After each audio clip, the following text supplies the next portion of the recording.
And the second time is hopefully a charm. Here we are, Friday night.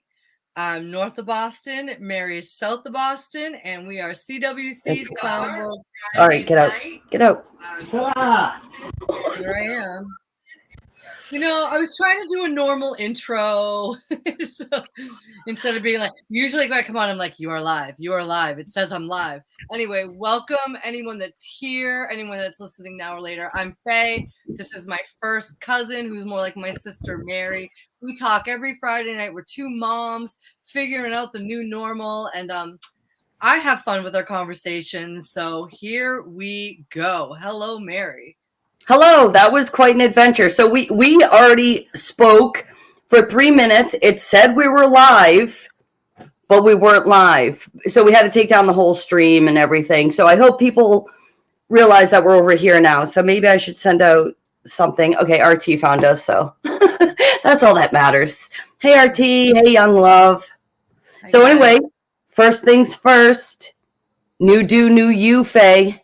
Bang, bang. My own bang, bang event. I got bangs. I'll tell you guys, it's the story of me getting the bangs were hilarious. I walked into the hairdresser who I love. The whole time she cuts my hair, she talks to me about her conspiracy theorist son. He sounds like a cool kid. But anyway, so I walk in and I'm like, okay, I want bangs. And she's like with a face, she's like, really? And I go, I'm gonna hate them. And she's like, all right, let's go. So I hate bangs, but I got them for fall. I just realized too that Joe's looking at the bangs. He's like, you're like a sexy librarian. At first I'm like, oh, okay. But wait, before I got the bangs, he just said I was sexy. So now I'm a librarian. I don't know what I like better. Thank you, young love. You guys have to say that, but I'll take it. Take it. Take all the compliments you can. The mask guys, like some people like the mask because they don't have to worry about this part of their face. I don't have to worry about my forehead anymore. For like 2 weeks, and then they get too long, and you don't know what to do with them. I'm gonna be growing them. I'm gonna hate them. I bet you guys should place bets because next Friday there's a huge. I'll probably have them pinned back. But anyway, enough about my bangs. How are you, Mary? Yeah, I'm good. Just happy that fall is in the air. It's my favorite season. I know it's so cliche, but fall in New England. I love the days getting short. The afternoons are still warm and the evenings are cool. Yeah, you can't beat it. I'm with you. Like, summer sort of ended with me in the middle of July. You know how I feel about July, but with everything that happened with Leo, I was like ready for my second favorite season, fall. And you can't beat it up here. My mother-in-law is actually going on a cruise from Boston, I think, to Newfoundland soon. Like, that's going to be gorgeous. It's so pretty up here. Everyone come visit us in New England. Yep, all are welcome. Harvest time. Sure is. I'm getting so much crap out of my garden. Sorry. Now I got to talk about my garden. But yeah, all the pumpkins are coming in. We got what? Like 10 pumpkins, a million spaghetti squash, which we don't even like, but I have a bunch of those, and a crap load of butternut squash. We just harvested 33 pounds of apples. So they're all very Freemasonic, my apples, but I'll take it. I love it. Yeah. I'm going to can them up anyway. So anyway, our last stream that we started, it said we were live. We weren't live, but it was called like The Kids, Unsolicited Advice, and Movie Magic. So where do you want to start, Faye? Well, since last week I talked about the Smiley psyop, which is Elvis, I realized after that I missed a huge thing. So it was really cute. If Joe has a rarely seen jealous side. The last time I saw Joe jealous, Mary, remember we saw Brandon Flowers when I legit got a bad ice cube. I legit got drugged at a concert with That Mary. Wasn't a bad ice cube, Faye. I do remember. I got roofied at a club. Brandon Flowers, the lead singer of the Killers, he does some excellent solo work, as we all know. And I was with Mary, and thank God I was with good people, so I was fine. But right after that, I was going to see Interpol, and my sister and I concocted this big plan, and we were going to meet the lead singer of Interpol, and it was a really good plan. And that was the last time I saw Joe's jealous side. He was like, this plan, and he's like, I don't want you doing that. Like, and he was making me think my plan was going to go through. So Mary, how long ago was that? Oh my goodness. It was before my 5th child, so a while ago. So Joe's very good. Well, not like he's just not he doesn't show me he's not a jealous guy like John Lennon. But so anyway, I saw his jealous side this week after our stream because I was on YouTube, and because I had been watching Elvis videos, YouTube kept feeding me Elvis videos. And like Joe's walking by the living room, he's like, "You're still watching Elvis?"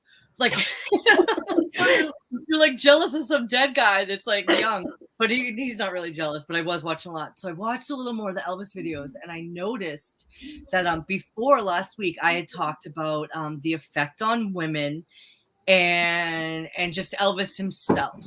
And I believe the effect on women was real because we, again, had this event when we were kids growing up called Elvis Day. And I saw women have this crazy effect with an Elvis impersonator. But what I missed watching, so I watched a few more Elvis videos. I started looking at the crowd more. And first of all, I know that I'm going to get a reputation for being mean to fat people, but there's like no fat people in the audience back then. And everyone was a little kissable. Like everyone's looking good back then. Again, it screams. We're talking like thousands of people. I watched a lot of live performances of Elvis. And one thing that I hadn't noticed is the look on the men's faces. Okay. So the men, both in the audience and in Elvis's band, have this look. And I know that they can be actors, but I'm telling you, Mary, there's a look of disbelief by what the men are watching. It's literally the first Girls Gone Wild. Like the men can't believe what they're witnessing. So I was just like, watching these men, and they like just can't believe what this guy is doing, how the women are acting. But I said to Joe, I was like, well, guys, don't worry, because in about 20 or so years, they're going to have this thing called the internet, and there's going to be free porn, and you're all going to be Elvis. So don't worry. So I just thought that was an interesting. It's like men watching Girls Gone Wild for the first time. If you watch up any Elvis things, like seriously, every man, even the men in his band, are like, whoa, what am I looking at? It's funny. That's awesome. I haven't looked. So I did watch that movie, and I just was waiting for it to end. It seemed like the longest movie ever made. So I didn't get like so into it that I went down the Elvis rabbit hole. But I will tell you, a little known secret in my family is that my brother-in-law is an Elvis impersonator.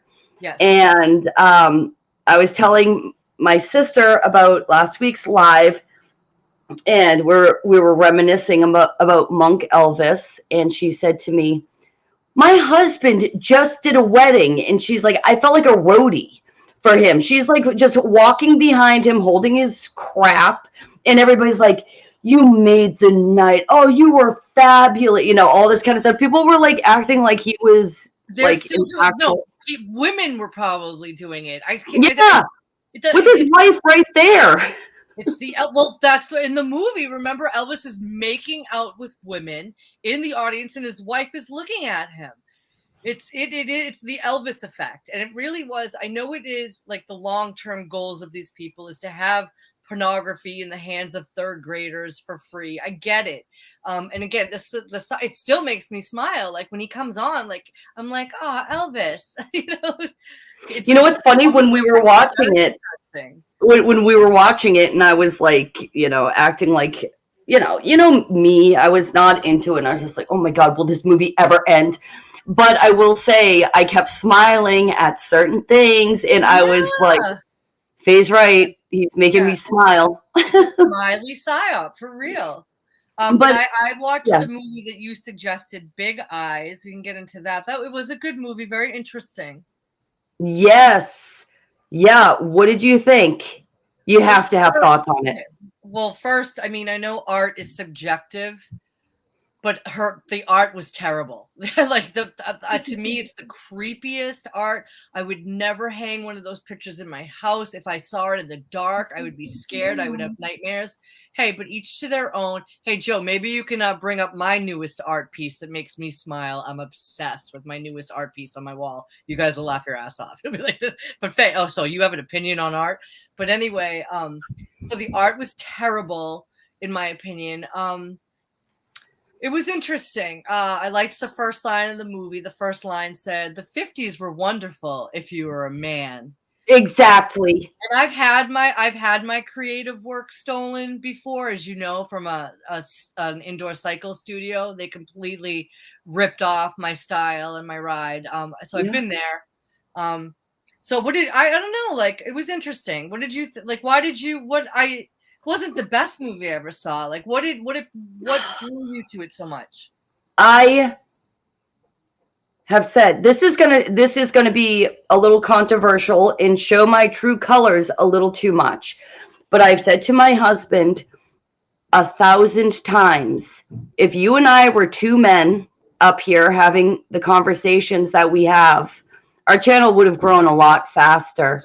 And the thing I like about that movie is she would have been a nobody if it weren't her husband peddling her work. Mm.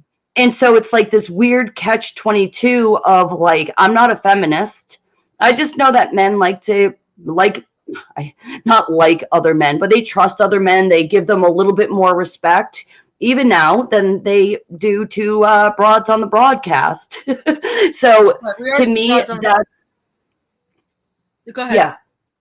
Oh, No, to yeah. me, that's the part that really resonated with me. It's like, I'm not out there in the what is it, like the business world and where I have everybody like kissing my ass because I'm a woman. I'm just like a stay-at-home mom, nobody, and so my world, I still can kind of see these the residences, is that what it is, of the past that are still alive and well, unless I have a corporation backing me up and treating me like I'm a protected class. So anyway, I had a lot of thoughts on that movie, and that's probably why I loved it so much, because I Yeah. could definitely relate. And I've asked my husband 1,000 times, please, can I just write you a script? Because I want to prove to him that I'm right. I will write you a script. You go on YouTube, you say my script. Then I'll go on YouTube and I'll say my script. Let's see who gets more play. So I know you don't like it. I told you it was controversial. No. But I don't mind it because I think that you and I, when you were away and Joe and I streamed, I had my big plan to like do like I was gonna like do my Martin Luther tape things to the church doors, and I was like, but a man has to do it. But a man, Exactly. and the reason being, I'm just living in reality. Mary, I'm gonna take you a step further. I know the truth is that a lot of men can't even stand the sound of a woman's voice unless it's like their daughter, their wife, or someone close to them. And it's okay. Knowing is half the battle. That's why I'm not putting on a pantsuit and acting like a man isn't going to make me. That's why I'm not a feminist. I've raised my daughter. We don't want to be treated equal. Why when I get my period and I give birth to two 10-pound babies, would I want to be treated equal? I want to be treated better. Okay, I will be weaker. I want to be treated. I want to be taken care of, because being treated equal means I have to act like a man. And no matter how much a woman acts like a man, she can't be a man. It's mystical, it's magical, it's beautiful. At times it's comical how God made us. Like we're puzzle pieces that literally fit together. We need each other, we love each other. But and I said it last time, and no one argued with me. Men are a little sexist. And I'm not. It's okay. And that's why I never apologize for being shallow when I see like hot guys. Like I'll just give it right back. Let's have fun with it. But they are, and it's okay. Like I'm not saying it makes them it's a bad thing. You're on mute. You're on mute. You're on mute. You're on mute. Go ahead. This computer is amazing. I love this computer. You saw how I was just like mute, unmute, unmute. Anyway, as for myself with the kind of being sexist, I have a really hard time with women singers. I feel like they get shrill and what? In our car, when we have any ride we play called Family DJ, and we all take turns picking a song. And hand to God, by the time we get there, it's like, do we not like female singers? Like at the very end, I'll like do like a Diana Ross Upside Down just to pick it up a notch or something. Just like totally. Yeah. Anyways, that was a total side thing, but yeah, I felt like that movie kind of captured that feeling that I have.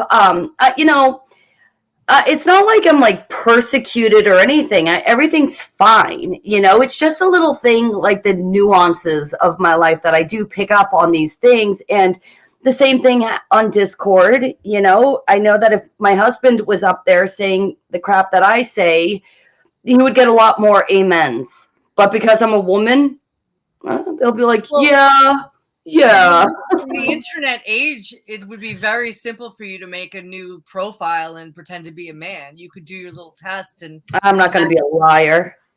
But it's not. It's a Discord. It's like, it's not like you're applying to, it's not catfishing. You're not like trying to make women fall in love with you, and you're going on a Discord server saying things. If they want to think you're a man, you don't even have to come out and say you're a man. A lot of the time, just like pick a masculine name, they're going to assume you're a man. Yeah, so that's why I love that movie. But hold on, you just I don't know if we should move on to the next thing, because I feel like unsolicited advice and online also goes hand in hand. But I mean, you came up with the unsolicited advice aspect. So do you have a story on that?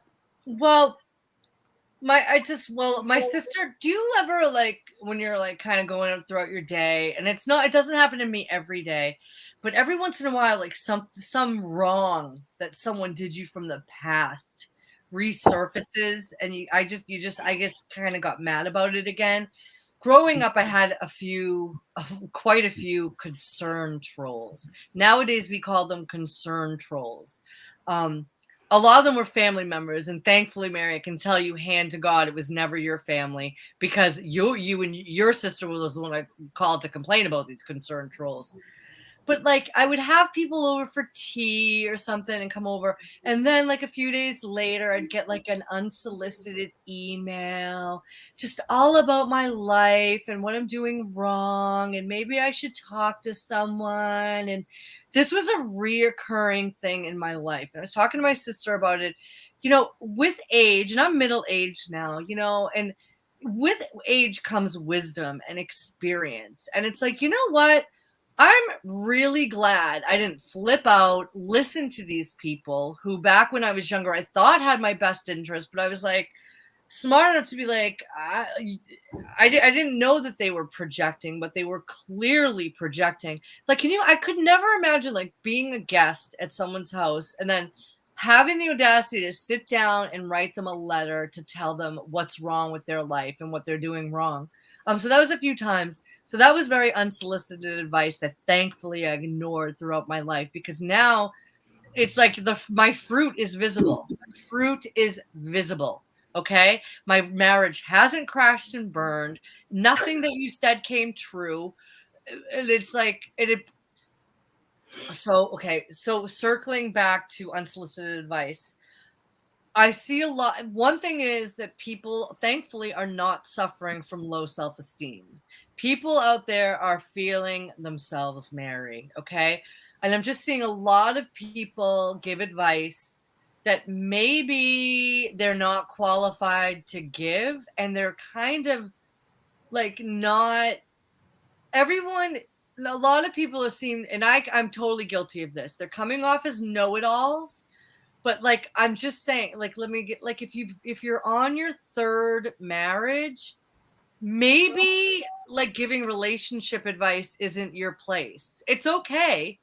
but like people need to stay. I want to stay in my lane. And I told you when I wanted to talk about this, I'm guilty. Like Joe has told, like if I have a few drinks in me, like it's like, Faye, you're not everyone's psychologist. You don't need to tell them. And I can be guilty of it. And honey, if you're listening, like it's a really bad look to like sit there and flap your jaw and like you really like you're unemployed, you have no money, and you're giving financial advice. Have you noticed this? Like there's a lot of just like delusion. Like I don't know. Do you see what I'm saying? I see what you're saying. Okay. Have you seen it? I was thinking about this afternoon. Unsolicited advice. I'm a homeschooler and I have 8 children. I get a lot of unsolicited advice. But at the same time, I feel like it's different because I'm just like, whatever, they don't, like, for instance, going to like hockey over the past, oh my God, how many years? But anyway, however many years my oldest has been playing hockey. So these people have seen me pregnant repeatedly. I mean, I've heard everything about like birth control and vasectomies and things like this. Like I'm an idiot. It's like I have an OBGYN that's going to deliver my child. We've had these talks, So that it's almost like I feel like, and then homeschooling, of course, people are like, yeah, but don't you feel like, the kids need socialization, and don't you feel like, are you really qualified? So I just feel like for me, it's a lot of naysaying. A lot of people like talking to me like I'm a moron instead of just keeping their frigging mouth shut. So I haven't had anybody beside like really tell me what I'm doing is wrong and how to correct it outside of like, even one time Mike reminded me, we went to Jordan's Furniture to buy furniture, and I think it was at that point, maybe I was expecting once again my 5th child. And we went in as a family and I was heavily pregnant. And the sales guy literally said to me, yeah, why don't you have another kid? And then he starts laughing. And like the next day I was thinking about it and I was like, Mike, I want you to call and complain. That was completely out of line, that this guy felt he could say something like that. So that's pretty much. Hold on. I'm so bad. Joe left the chat up and I was just reading it. And this is why I didn't hear what he said. I'm trying not to. Yeah, go ahead. I'm so bad, Mary. And I love everyone in chat. Thank you so much. But I have to listen. I'm sorry. Go ahead, honey. I am sorry. What? No, go. What do you see in chat? What? Listen to what you said. Oh, you can't listen to me and read the chat? Joe left it up tonight, and I was kind of like glancing at the chat. I didn't hear what he said to you. I apologize. Please. Oh, he said, why don't you have another kid? Is what he said to me. So anyway, just with me, it's like people aren't like, I don't know if that's unsolicited advice or the fact that people always kind of make fun of me to my face. And it's been going on for years. And then I will like talk to somebody else and they'll be like, you're very self-deprecating and all this kind of stuff. It's like, maybe because I've been told I'm a piece of crap every time I leave my house for the past 15 years that I'm doing it wrong. And if you let them get in your head, it would drive you crazy. It's kind of the same thing. I was told literally by crazy people that I've been doing it wrong. But you know what, Mary? Like me, your fruit is showing. You have beautiful children. You and Mike are still strong. You're growing your garden. I mean, you're healthy. You know what I mean? You're doing your thing, and you didn't listen to them. And I wonder how all their lives are going. And not that I'm a Schadenfreude or whatever that German word is, which means pleasure and others suffering. That's not what I'm about either. But I just like, why do I need to listen to crazy people? Can I just say this? Rethink Incorporated says, I wouldn't make fun of you. I'd say you have your own personal workforce, free labor. Love it. You can ask my sister this. Now, my sister also has 8 children.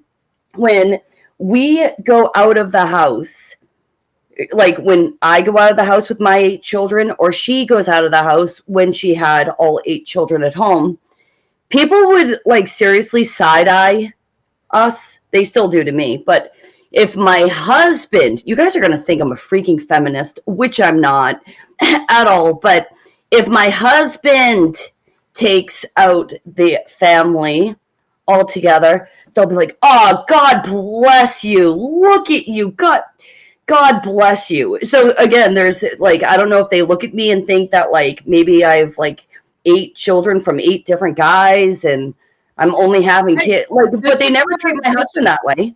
This is why the women who buy into feminism are taking such a Faustian shit ass deal. It's like, oh, can I please? Because society isn't going to change. Men aren't going to change. It is a man's world. There's nothing you can do about it. It's the world that we live in, that we're born into. Sorry, that's a killer. That's a song I'm saying. But it's so that's why I'm not going to play your game and try to be quote unquote equal. You don't want me to be quote unquote equal to a man. You want me to be a worker so you can increase the tax rate, make me go crazy. I get enough to deal with being a woman. Okay. I don't need to not only that, on top of it. But when it comes to like the unsolicited advice aspect, it's like, I don't want to be normal.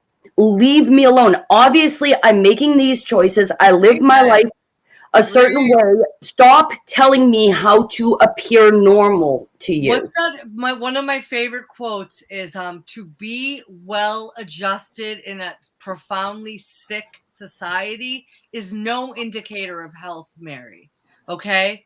Like I'm sorry. And I don't have any friends left. I went to the grocery store this week and saw 2 people that before COVID it would have been hugs in the grocery store. We literally pretended we didn't see each other. Okay, so this is where I'm at with friends. Yeah, but I don't know where I was going with that. I forgot about that. Being normal, being a normal. Yeah, I don't want to be normal. Oh yeah, the people that I know that are quote unquote normal are on antidepressants.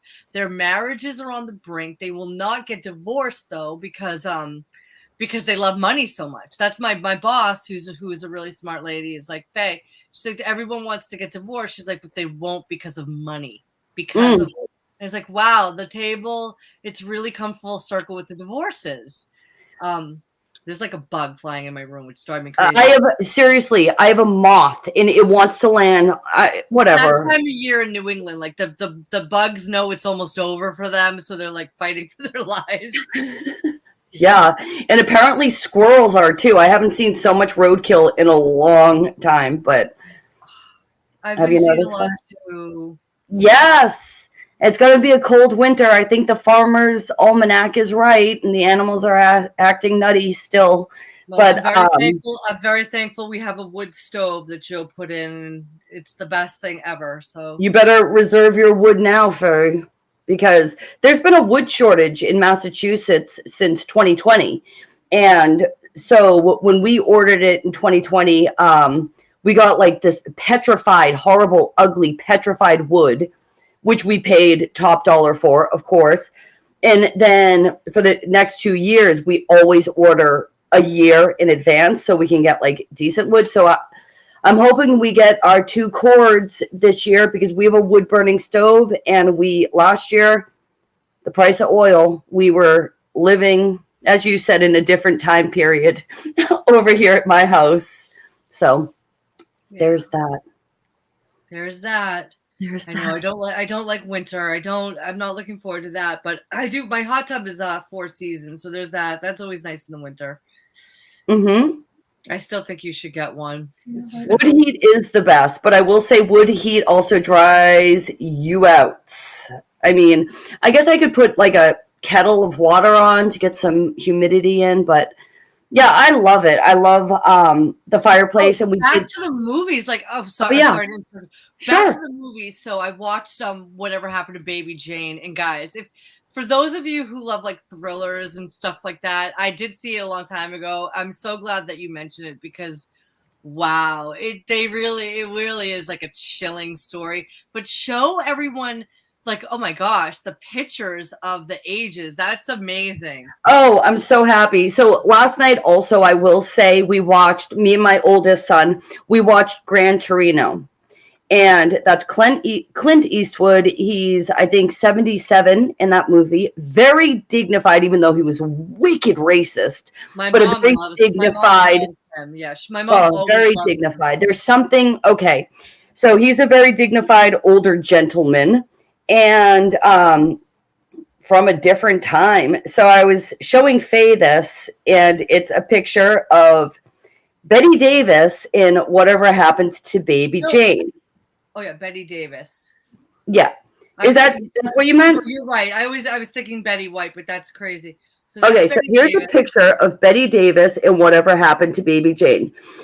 At 54 years old. Now, they did do a lot of bad lighting on her, and I was saying to Faye, towards the end of the movie, when she's at the beach in natural light, she doesn't look as, horrible as she does here, because they were doing, I think, uplight on her to really bring out the wrinkles and stuff.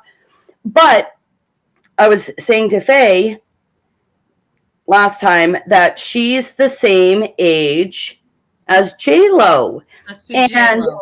This is amazing. I turned on the movie. Show J-Lo and then do a side by side. I can't for me. Just put them next to each other. I don't have two phones. Anyway. What do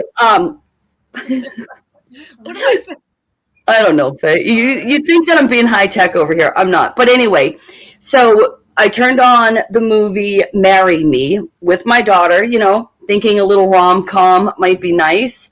And one of the first scenes of the movie is this concert with J-Lo. 54 years old. This is her in the movie. Is that just like a strip going down from her neck to her cooch? Sorry. The song is called not Take Me to Church. That's another song. But Church. Sorry, my fingernails are gross again.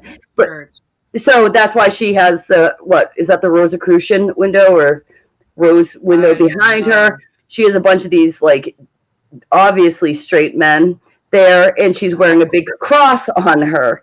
But anyway, it's like, where's your dignity, girl? Grow up. And I realize she looks fabulous, but my friend who's a New York City cop has seen her in real life, and he's like, no, she's cracked. Like, her skin is cracked, and her butt isn't that great in person. So just putting that out there. But yeah, the butt thing was a total, like, I'm always talking about how society jumps the shark. Once we started putting plastic in our asses, like, there's starving people in the world, and we're gonna put plastic in our asses. J-Lo and Kim Kardashian and all you idiots that follow them. I was like, that's pretty bad. If anyone is going hungry and you're paying to put plastic in your disgusting ass, do a squat. Well, it doesn't take much to do a squat. There's YouTube videos on how to do it. Go ahead. And here's Clint Eastwood in Gran Torino. All kinds of dignified, totally a different generation, a different class of people. And I realize Hollywood's evil. I realize that. But look at him. It's freaking Chad. Even at like... What? Clint Eastwood... Your father is better looking than Clint Eastwood. My father looks a lot like... That's probably why I love him so much. I'm like, look at him. Dad's great. Dad's awesome. Your father is better looking than him, and Joe's grandfather was better looking than him. Just because... I'm sorry. I mean, he's a good-looking guy, but here we go. Let's get. I'm not going to talk about handsome men. It's not the handsome man show, Faye. Oh no, but we can. I'm just kidding, Mary. Can't we? Please? I'm a very lonely girl. Come on. I like to watch a movie and be like, "There's no handsome." So I've watched. And if Joe, you're listening, baby, will you come up for a second? If you want to bring my amazing art piece, I want to show Mary, but you don't have to bring it. It's kind of big. I watched Gone with the Wind because, I was like, I can't find anything good to watch modern. Although that's not Cary Grant. Oh, I'm sorry, Clark Gable. Clark Gable, you're right. Thank you for the correction.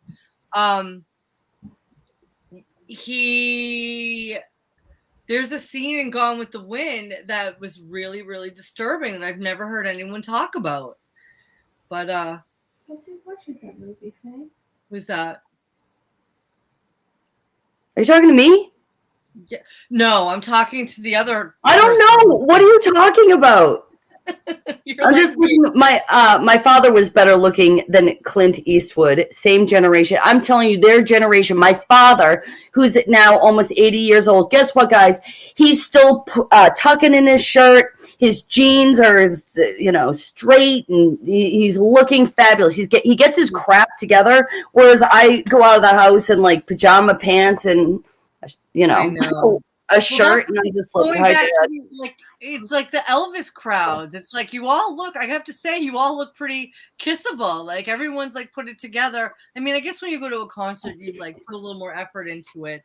I mean, I guess, but yeah. But back to freaking Clark Gable. You said there was a weird scene in that movie, Gone with the Wind, and I love. I don't watch it for Clark Gable. I watch it for Vivian Leigh. She is so beautiful, and I love her clothes, and she's just fabulous in that. This was my first time watching Gone with the Wind in my 40s. I can admit it.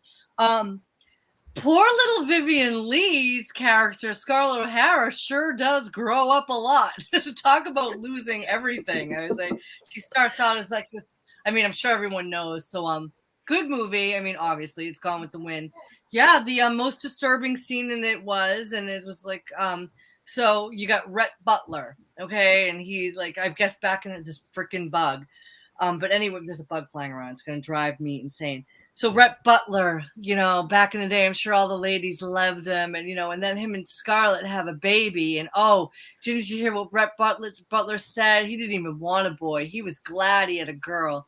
There's one scene where this actress is sitting next to this actor who's Clark Gable, and he's like buying her pony. He's playing the dad. She's playing the little girl, probably no more than 6 years old.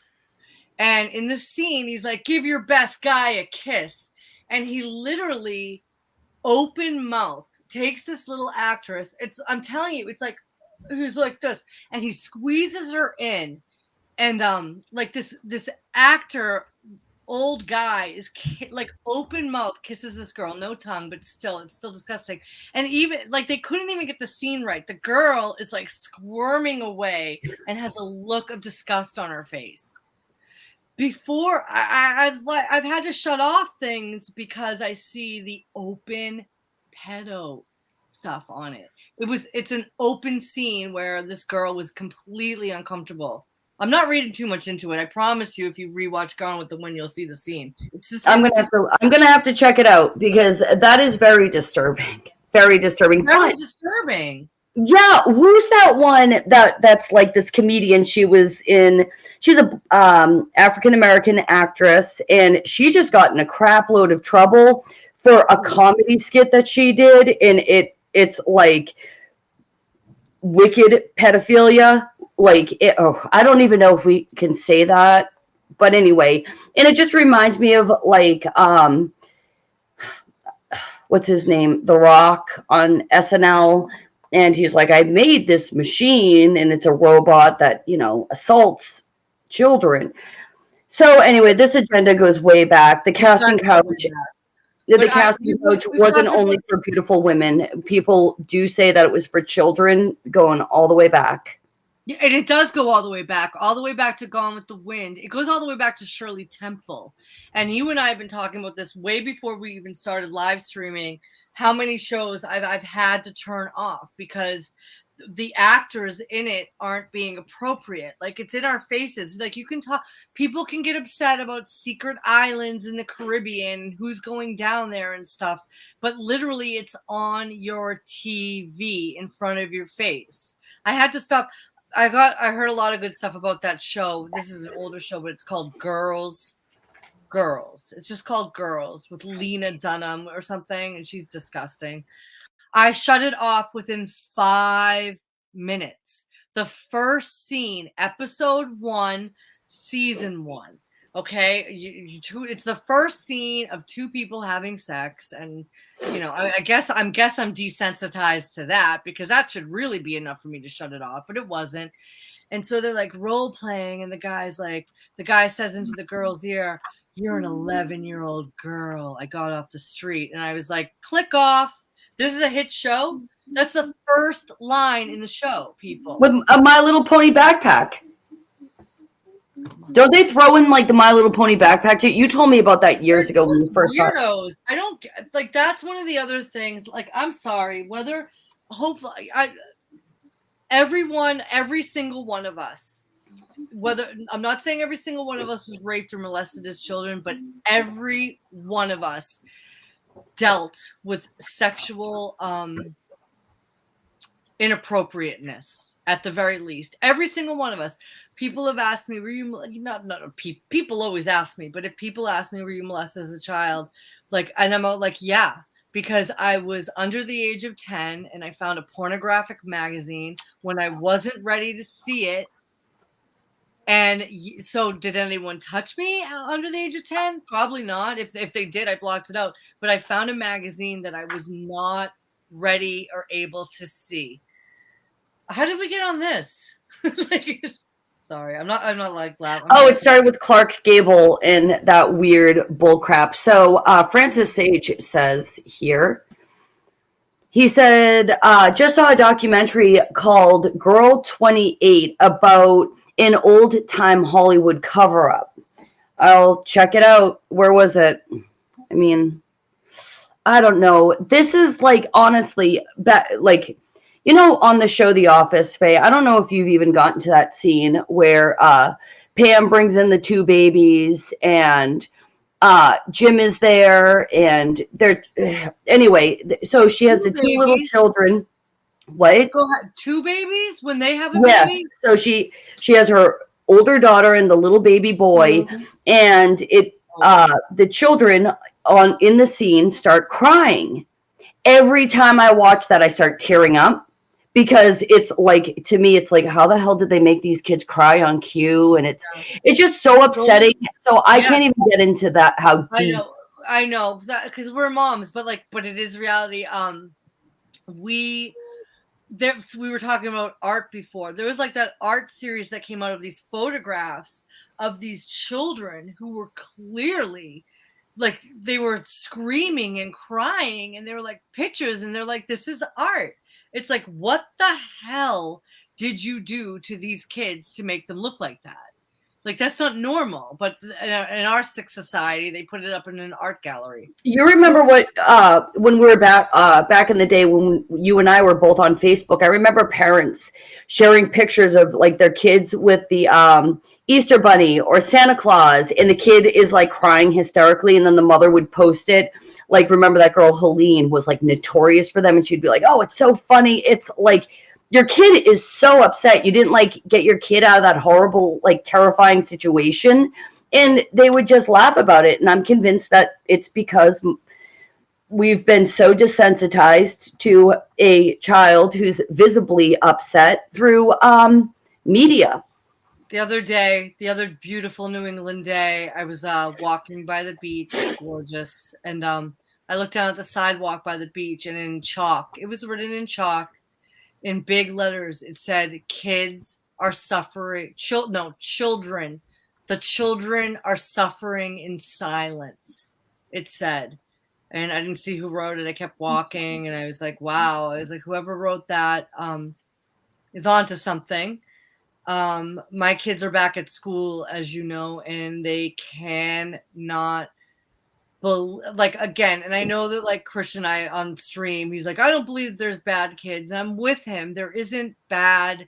None of us are born bad. We all have the potential, but some of us are neglected and mistreated that when they get to they don't know how to act. I hung out with those kids in high school. You know what I mean? My kids aren't used to that. I actually let my kids stay home today. They're fine, but just because they're exhausted, they are getting up, and Dorian's doing sports too. But Eileen, I always mix up Lena can't believe how the kids, she's like, some of the kids, Mom, they have no respect for adults. And you know me, Mary, I'm like, well, why should they have respect for adults? They were just gaslit for 2 years. They're who God only knows what their parents are doing. They were lied to. I talked to a Maine teacher at a Maine school. I said, so what was it like? You have the kids not being able to breathe properly, but meanwhile, nothing's going on. And she said to me, she goes, I guess we just didn't talk about it. Okay, well, that just made it a lot more crazy. So why should these kids have respect for the adults? They are suffering, and it just breaks my heart. It breaks my heart. And on the other hand, you have that some kids are just tweaked. I was thinking about that. Oh yeah, there's a lot of neurological damage. Go ahead. There really is. I mean, my mother always talks about that these kids just don't look happy. They don't look happy. They have no social skills, things like that. But my neighbor here, he worked at Newton Public School. I've talked about him before. And this is years ago. I was lucky enough to go, the birthplace of Common Core. Go ahead, yeah. So yeah, this was years ago before even the masks happened, and he was telling a story where a female teacher was confronting a group of teenage boys, and they were laughing at her, and they weren't taking her serious. So he was the vice principal, and he went down to try to help her work out the situation. So he said, the vice principal said to the female teacher, you can leave. You can leave now. And one of the kids said to another kid, that's all right, remind me later, will gang blank her, right in front of the vice principal. So, I mean, no, I'm not even a Catholic, but this is like when things are too overwhelming. I may do that. Yeah. So, I mean, there's some sort of a sick, I think it's spiritual. I really do. It's the corruption of youth.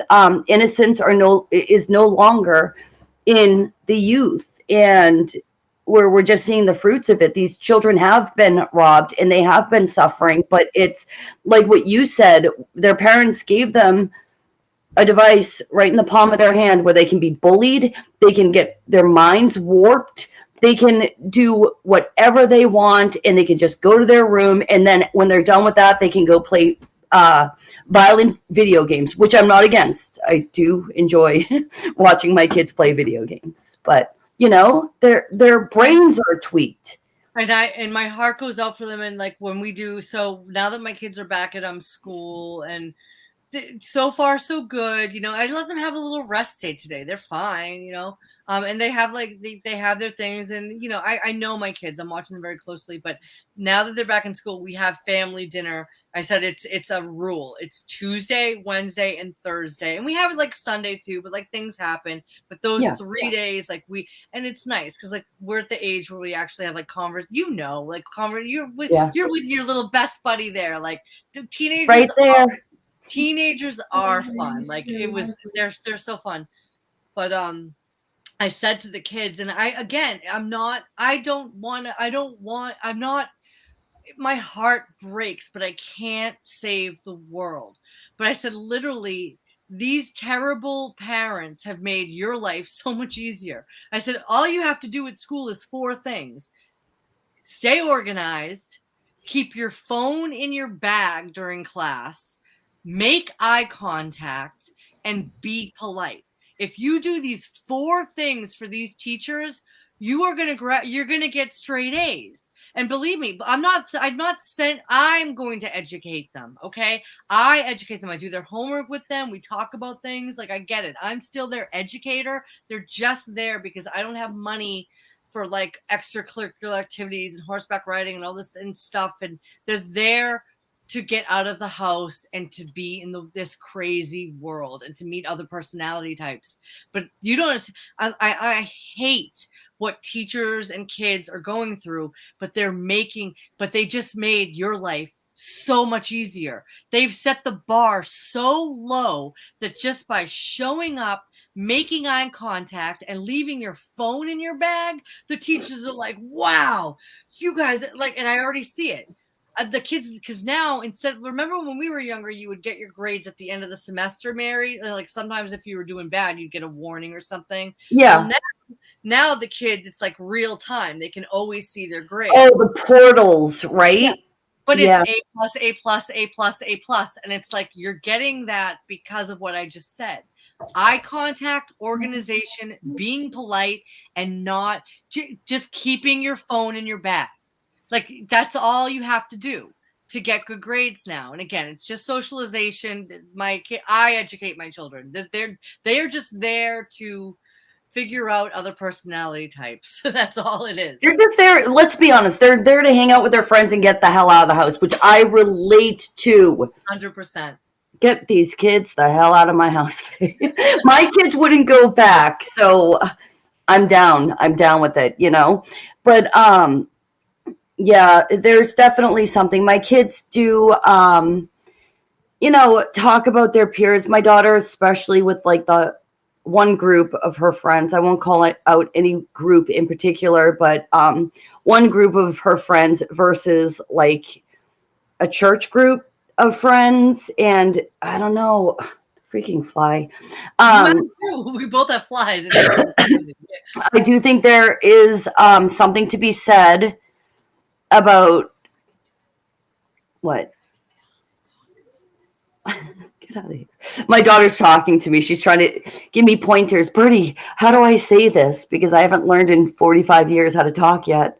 No, she's good. My kids do like keep me up to date. Like my son working at the grocery store, I told you all the bold blank TikTok crap.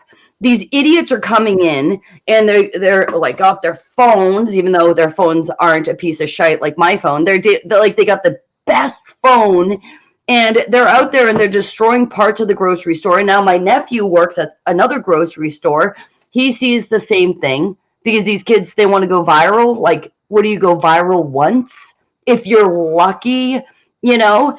So they got this in their head. It reminds me of like Brandon Flowers, Faye, back to him. And growing up in Las Vegas, and he said every girl wanted to be a showgirl or a prostitute, was it? No. You know I know my brand. Yeah, please correct me. He said the girls in school, in high school in Las Vegas, would always talk about what strip clubs they were going to work at, and he always thought that was so sad. Yeah, or showgirls. Like showgirl was the pinnacle. It's like because these girls were raised in that environment, and back in the day, it's like, yeah, that's how you made it. Nowadays, how you make it is acting like an asshole out there in public and putting it online. And I'm not just criticizing TikTok. You can see it all over the place, YouTube, Instagram, you name it. You got a bunch of like young kids acting like, I don't know, punks. Can I say punks? Not to criticize all young people. You know? Hey, these kids come by it honestly. Absolutely. You know, they come by it honestly. They're in the world that they're in, and you know, I see it in and I'm at the point, and you think you were controversial with like your woman stuff earlier with the men. Yeah. I'm gonna be super controversial right now, and I'm including myself in what I'm about to say. I don't think that there is a single adult alive that is qualified to raise another human being. We are all so damaged. We are all so effed up and so, like myself included, and I thank God every day that the only like people I'm starting to get, like, I love the people I work with, and I get this a lot, and I don't ask for it, but they're very sweet, and they like, now that like things are kind of calming down, they're like, wow, Faye, you really killed it during this whole thing. You were so amazing as a parent. And I am not an amazing parent. I literally wake up and play defense every day of my life. The only thing that I've been able to give my kids that a lot of kids don't have, and this is by the grace of God, this is not me, is that their father and I are still together and are loving towards each other. Like, that is like a lot. And that's why my biggest advice couples starting out, like, and once like into moms, like once you have those kids, like your husband doesn't come second to those kids. The most important thing you can do for your children is to love their father and vice versa. Like everything kind of falls in place when mom and dad love each other. I see the look on my kids' faces. Like they may like see crazy kids that aren't doing the right thing at school, but when they get home, they're in a safe space, a safe and loving space. Not to say that Joe and I don't ever fight, because we do, and when we do, it's nuclear. It's very quick, but it's like, are they getting divorced? And we haven't yet. I'm sorry, I'm rambling. It's fine. My son came in my room and I had to frantically help him. So I missed most of that, but I know what you're saying. I think that, home life is the most important thing to these children, like their anchor. Right now, and a lot of kids don't have it. And like you have 8 children, which is very strange to a lot of people in America, but you're with their father, and you gotta have a strong marriage is what I think. That's what I think. It's the real silver spoon nowadays. Oh yeah. Yeah, I will say I could kill my husband this week, to be honest with you. I could kill him. But like, yeah, we're still a family, and like with what's going on in a lot of homes right now, like with so many of these people working from home, these companies are getting so much more out of their employees. They're paying them at a 40-hour a week salary, but these people that still work from home since the lockdowns, they're putting in like 60 hours a week because these companies, because they're working remotely, they're not like in the office from like 8:30 until 5:30 or 6. All they have complete access to them. I don't want to be contrary to you. Sure. But I do. I have my one friend I have left is doing a lot of remote, and where I work, a lot of the women I kind of come in, women and men that their jobs have moved to remote, and I'm not encouraging remote work either. I know what that agenda is. It's to just blur that work-life balance, and it's I don't like it. It's like contactless, no contact. I'm not promoting, but right now they're still just doing their 8-hour shift. And not only that, they're making it look really, there's a lot of people without kids. They're like promoting like, oh, work remote in Puerto Rico and like all these exotic locations, and now I can work wherever I want. That's what I'm hearing anyway at the hotel that I work at. Sure. No, that's definitely true. But my husband has a he has a demanding job. It's not like somebody that like he can go F off for a few hours and nobody's going to notice. Right. But I also, that's why I left law school. Cause I was like, yes. This is no joke. Not only am I going to be so far in debt, I'm going to have to work my ass off. So I get it. I have much respect to his field. I get it. Yeah, but it's still so anyway, this week that's been kind of the thing. It's like give it a rest.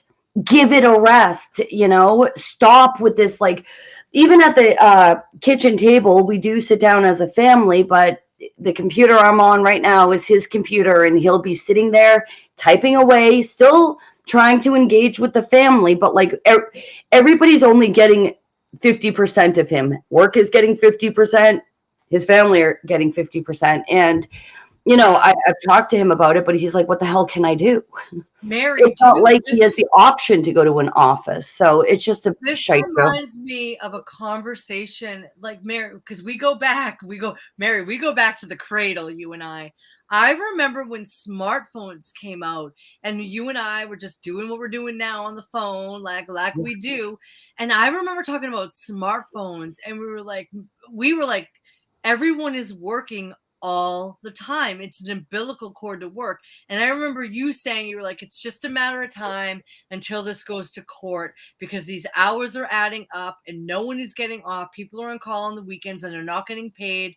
Before smartphones, like, you know, to get a phone call from your work was rare. It was like an It was emergency. tough. Also, especially if you were on vacation. 24 hours a day, 7 days a week, your company has access to you.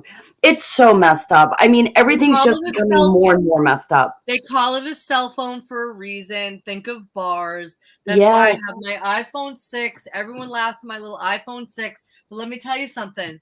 I unless they want it, I'm not gonna, like, I don't understand.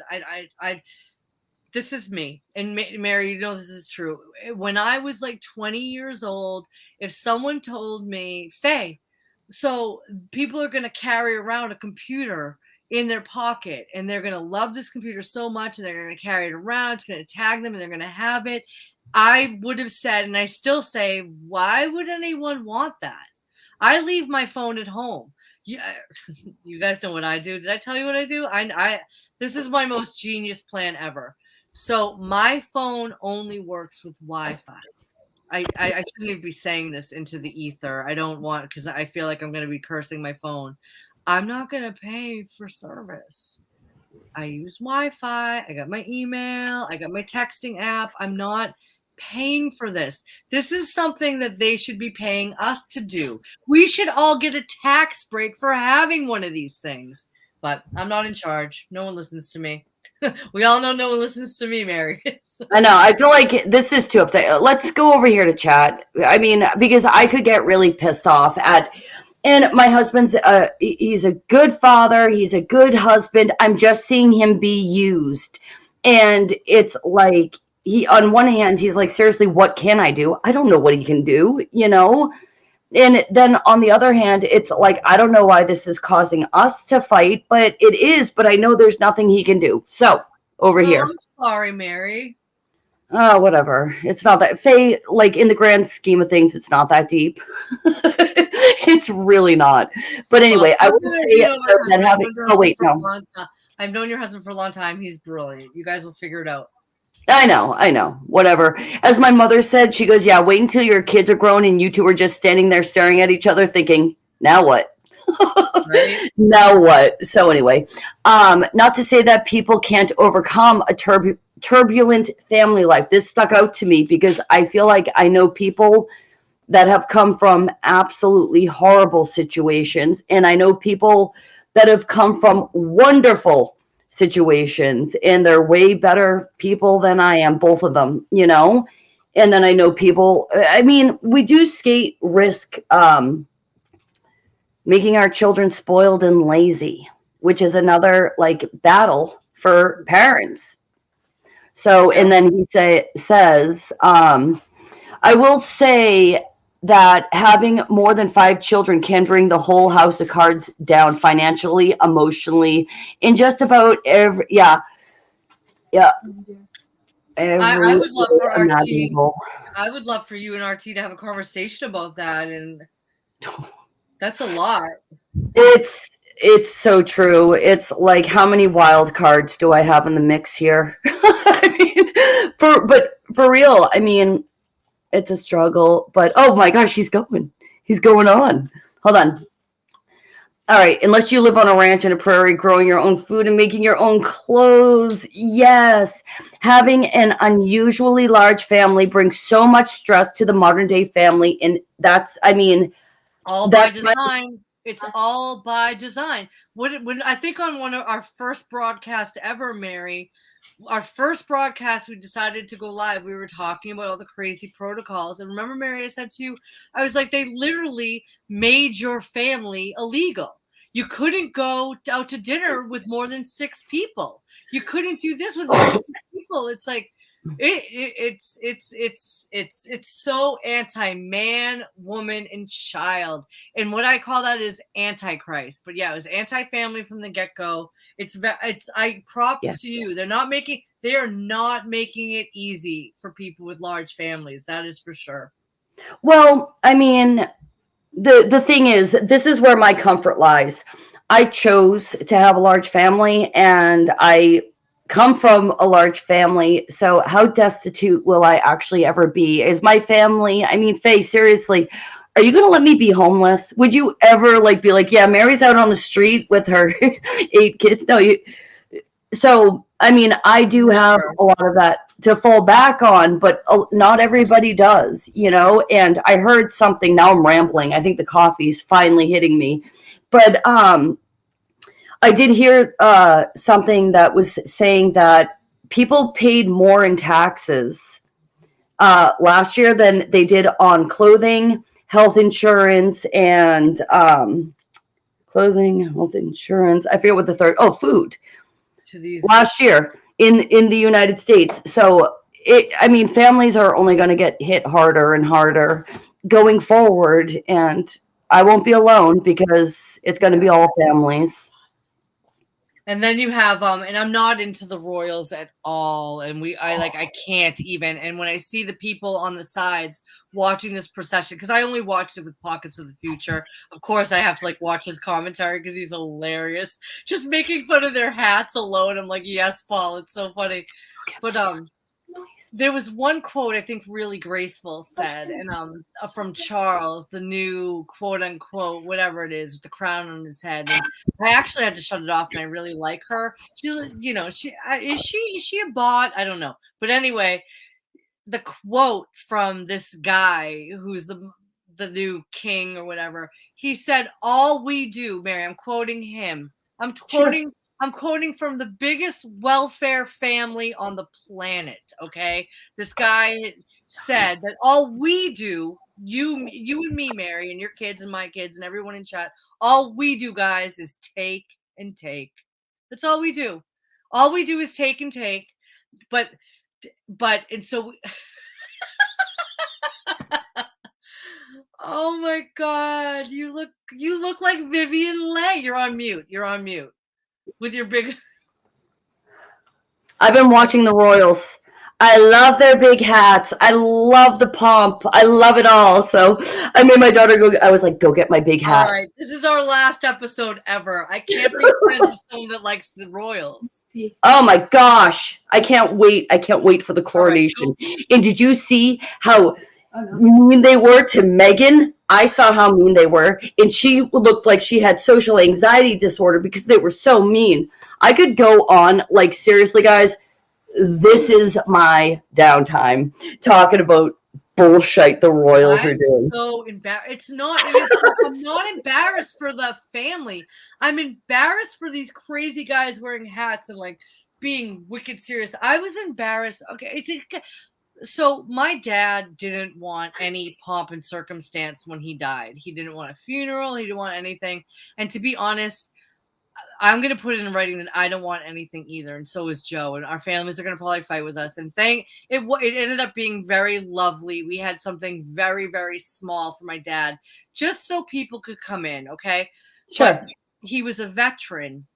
And my sister was very proud of me because I kept my mouth shut.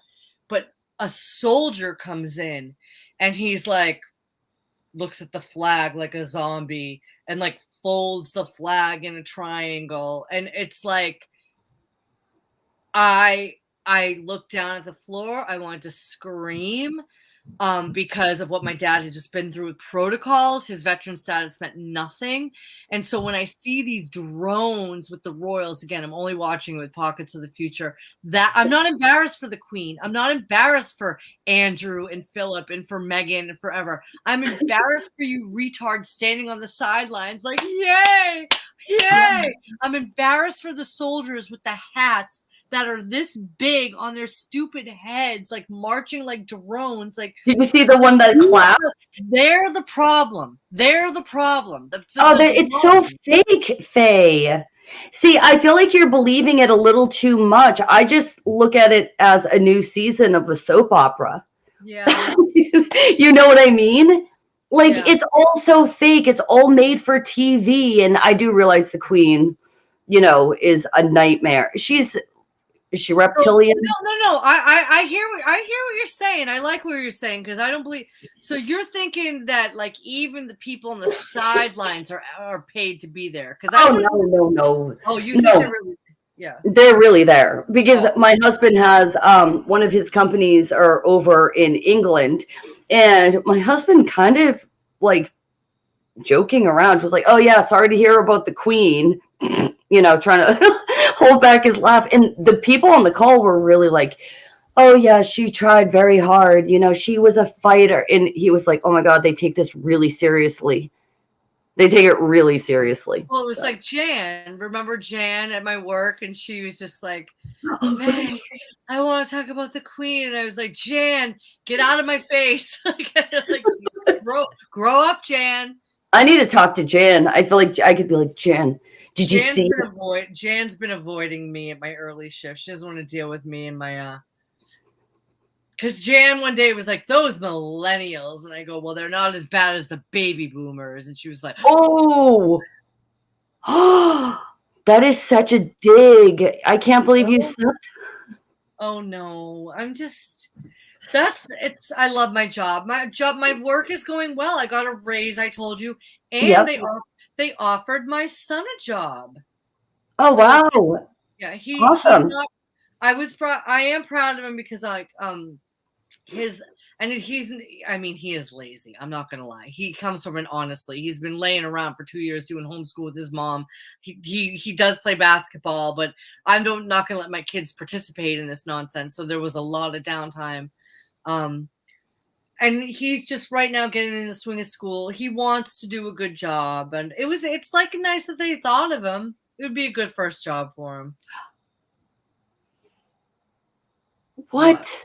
All right. See, like, this is the type of stuff you guys have to realize. I go into things for entertainment purposes only because, like, when push comes to shove, it really doesn't affect me. McDonald's has the American flag at half mast over the freaking Queen. Well, they should. It's just countries. Over the Queen? Don't you guys feel like the flag is always at half mast now?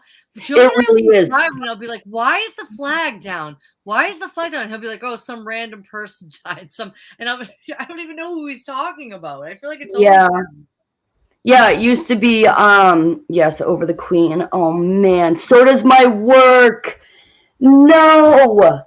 This is okay. Now I feel stupid for joking about how I have been following it because I have been. I'm just being honest, but that aggravates me. It's like, yeah, no, our narrative that we're supposed to believe as Americans is we fought to get away from them and the evil monarchies and all this kind of stuff. So make up your freaking mind. Ugh, whatever. The whole narrative doesn't make sense. Like, and they're also like our biggest allies. So we had the Revolutionary War, signed the supposed thing in 1776, the same year that the Illuminati was birthed. And then like the War of 1812 is right behind it. And now there's like new Mandelas with Black Tom. By the way, guys, I'm not bragging. I have a degree that you can wipe your butt with in history. Like history is so grabbled. It's crazy. Oh, that was one thing, Mary, that I noticed in that movie that you wanted us to watch, The Big Eyes. Yes. There was. I'm sorry. I'm horrified that everybody's going along with.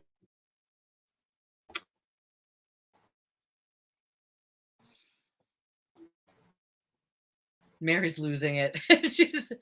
Oh, you're on mute. Oh, fake you talking. My computer is so messed up. I'm sorry. Now I actually have to mute because here comes my daughter. But So I was just noticing, Mary, in the movie Big Eyes. Part of it was filmed in San Francisco, and at that I think it's called Balboa Park, where people like us kind of speculate, excuse me, that it was some sort of ruin from some other time and place, and they're spectacular, and they're paint. You know what I'm talking about? Like I do know what you're talking about, where he's pretending to paint, but she's painting her daughter in front of it. Yeah.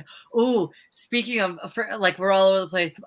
My favorite part of that movie. We're back to Big Eyes. This is I just will give a quick synopsis. I just watched it this afternoon. Sure.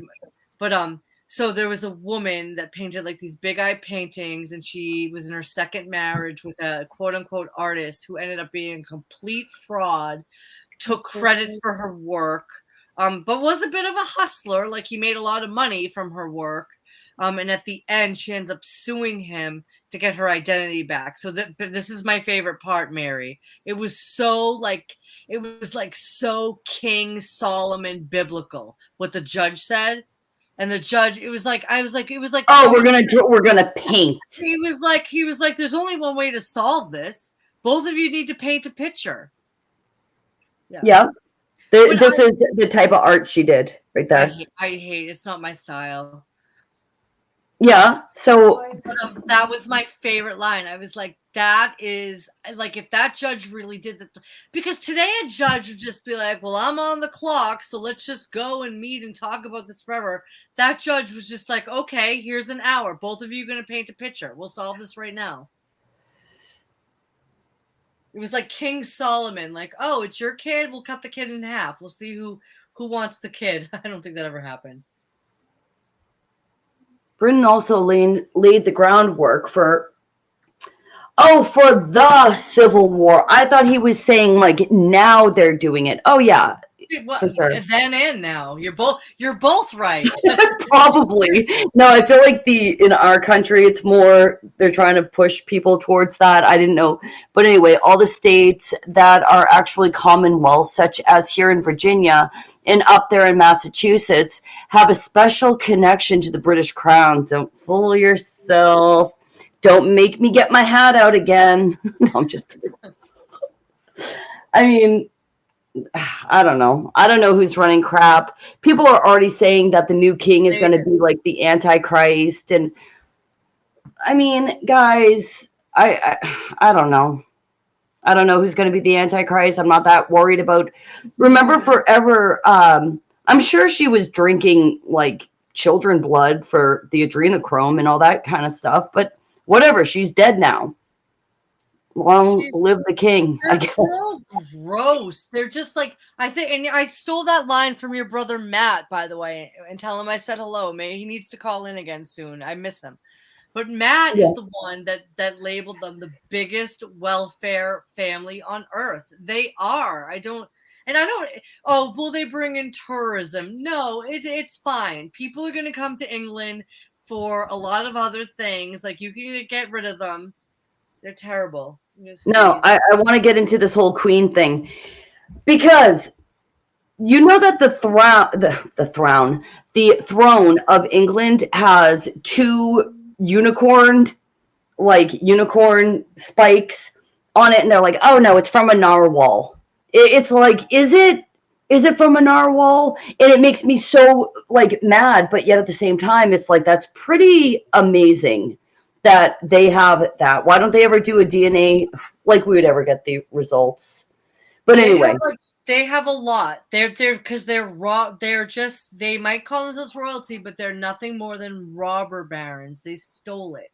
In my humble. Oh, they definitely did. They're not even the original. There are a bunch of Germans over there. They're all from the German bloodline. Oh, that's my go-to when I don't really try to wake people up these days, but when I do, a real go-to I have is I go, do you realize that during World War I, that all the countries that were fighting each other, you got Germany, you got Britain, all of the countries, all of the leaders of every single country were first cousins, Mary.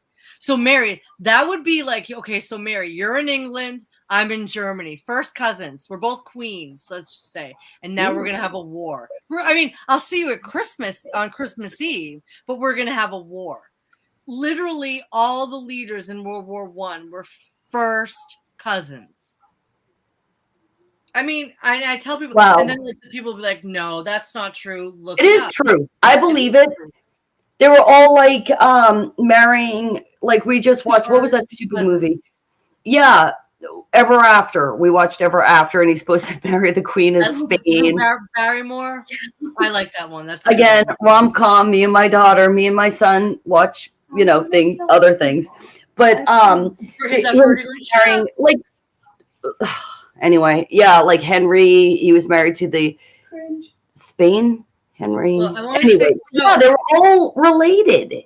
Joe, I want you to come up, but I want to show Mary my art piece because it will make her smile. Okay. So Where is Joe? He's not even in chat.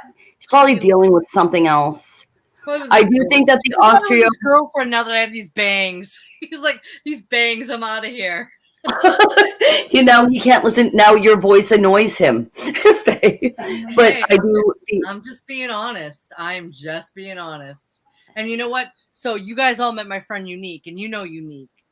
So and I don't think that Unique would mind me saying this. And she dated a kid. Hun, come up and bring my art piece and my wine. But anyway, so Unique dated my favorite part about him was that he was honest and he was on the spectrum. And I said what I just said to you. And I was like, most men can't stand the sound of women's voices unless it's like their partner or their mother. And he's like, yep. He just says like, no need to lie. Faye, you are my new girlfriend librarian. Joe says, see, now this is what I get. Like now yesterday I was like sexy wife. Now I'm librarian lady. dudes love the whole librarian is up there with the nurse. Faye, you're good. Yeah, I guess. Fun, you're good. Paul. But I had an experience at the grocery store with somebody who was definitely on the spectrum.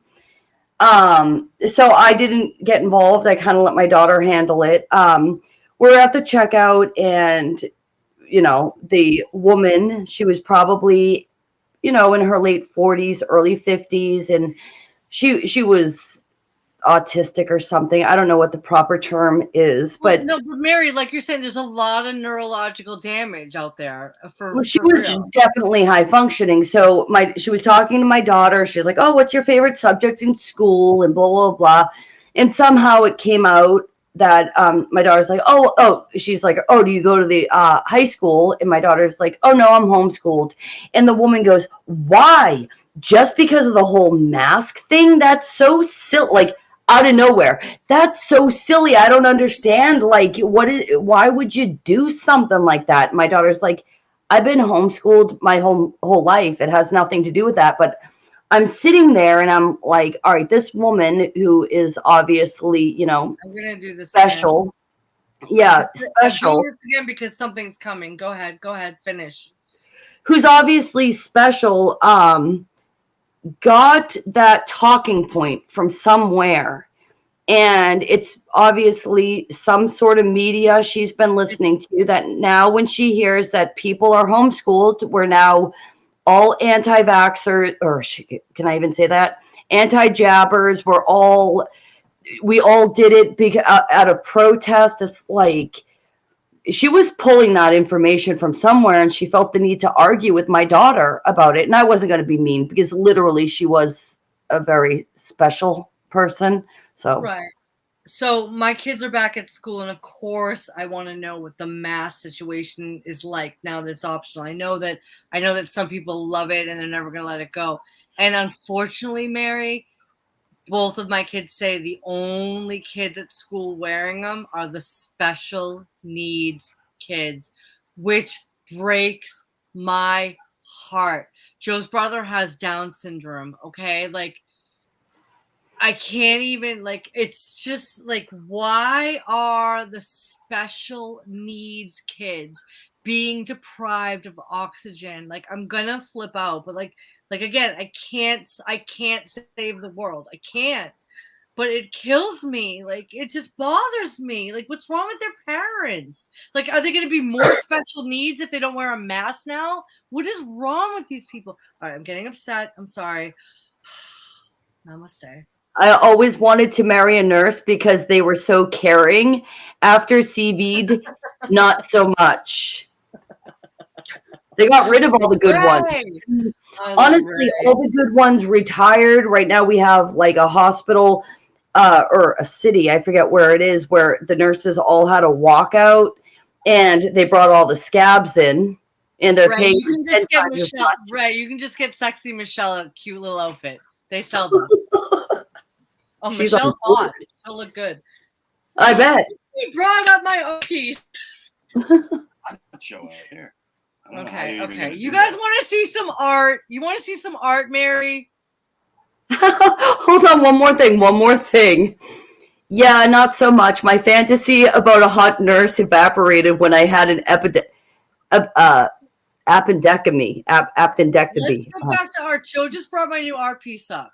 So Okay. all I'm saying is I'm making fun of like the people with the sad eyes, but all I know is I was walking through a store, and all of a sudden in this store, I said, "Are those tigers?" And I was like, "Yeah, those are tigers." I go, "Are they swimming in a pool?" This is my art. I mean, this is what I'm talking about. This is what I need to hang up in my house. So this is in my window. I love it so much. It's the best thing that ever happened in the world. It's right by my window next to my pool. And there are two tigers. They're swimming in the pool with palm trees. And it's beautiful. It's beautiful. Love it. I love it. This is what I'm talking about. Okay, I'm gonna be buried with it. Well, I'm not gonna be buried, but this is like when Faye like starts talking about art. Just remember this. This is the best thing that ever happened to me. All right, Joe, go pick it back up. Thank you for the best thing that ever happened to you. Oh no, Joe's the best. You're the best thing that ever happened to me. This is going in the fire pit. No, Joe, don't you throw that in the fire pit. Mary, did you see that? Tigers in the swimming pool. In a mansion in looks like LA. But hold on. It's funny how I say things and I'm like, Young Love, Sarah. Thank you, Young Love. Yeah, but like I didn't think what I was saying about nurses was that controversial. Everybody's like, yeah, the nurses in prison were rough.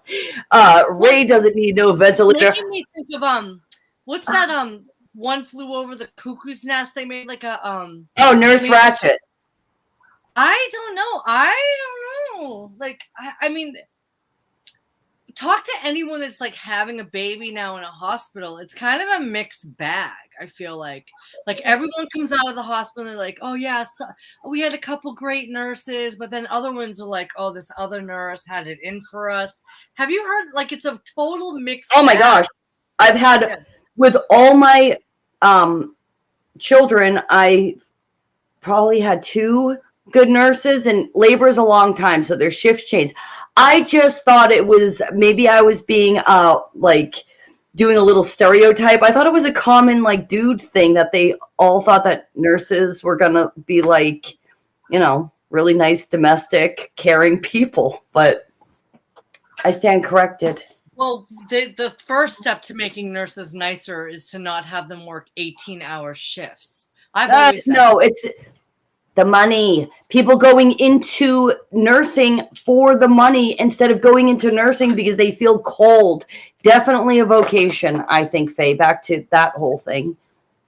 Well, the good news is, and I'm not involved in this, but I'm glad it's happening, is there's like there's a lot of private medical stuff happening. And I'm glad that I'm not having any more babies, but I'm hoping that by the time like your daughter and my daughter are thinking about that this private medical stuff will be established where like instead of my daughter going to a mainstream hospital, that she can go to a private, more holistic, and the same thing for your daughter. I mean, I know that the people like to have babies. Why are you giving her a look? And she like, Lena's like, can you hear that? My daughter over here, my daughter's over here saying, I'm not going to a hospital, blah, blah, blah. It's like until you go into labor and you're like, damn, this hurts. Where's my epidural? Right. Well, that's the thing. And in a recent, like a couple recent podcasts, because we all want that happened to, I don't think that happened to your oldest sister. I remember she was kind of ahead of the curve. She was going to do an at-home birth, and I had 2 C-sections, so sometimes the hospital is inevitable. But that's why I like alternatives of hospitals with actual medical people. All right, we got to wrap this up. I might have more babies, not gonna lie. Oh, such a blessing. Oh, he's a life. No, you're not blonde, Elvis. You're Duke from G.I. Joe. Stop trying to fool everybody, Joe. Remember that doll? I was like, why is this doll Joe? He was so cute getting jealous of the Elvis. He was like jealous of Elvis videos. It was cute, honey. And I'm not making fun of you, but like you never get jealous. You're like, Elvis again? Hey, I'm sick of Elvis. I'm sick of that guy. But anyway. It's always lovely. All right, let's wrap this up. Final thoughts. Did we get to everything? Unsolicited advice, the kids. No, we did. No, Mary. So I know that a lot of you out there listen to Matt from Quantum, and Matt will be like, throw a pin at the Post-its. Mary, please show them. It's hilarious. Well, Matt was on the floor because the kids kept coming in. Damn it, and I just lost one. But yes, I have gone there. Throw a pin at Mary's Post-its. Did we miss anything? So look at your Post-its. Like, what's a good one? Did we miss anything? No, I got everything. I do, for some reason, have Cats in the Cradle on there. Oh, it was for parents, I bet. You know that song, The Cats in the Cradle and the Silver Spoon? Yeah. All these kids whose parents, it's like, my boy, grew up like me or whatever the bullshit line is. But anyway. Mike, sorry, now Mike's probably downstairs getting jealous. Mike, you're Duke, okay? Sorry about that. Well, anyway. I will see. I'm gonna see you soon. I'll be looking forward to that. And thank you, you always say goodbyes. I'll just say mwah. Thank you for everyone supporting my bangs. Bang, bang, bang. they'll be gone in a few months. I already hate them. They look beautiful. I love the way they frame your face. And apparently Harry Chapin sings that song. All I know is that one day my son went to work and he left his computer open, and for some reason that song was playing on loop, and I hate that song. I think it's like a blank hole father and his blank hole kid. I don't need to hear it, I couldn't shut off my son's computer, and I felt like I was being trolled. But anyway. All right, guys. It was great seeing you all. We're going to head over. Is Ceiling Fan Man?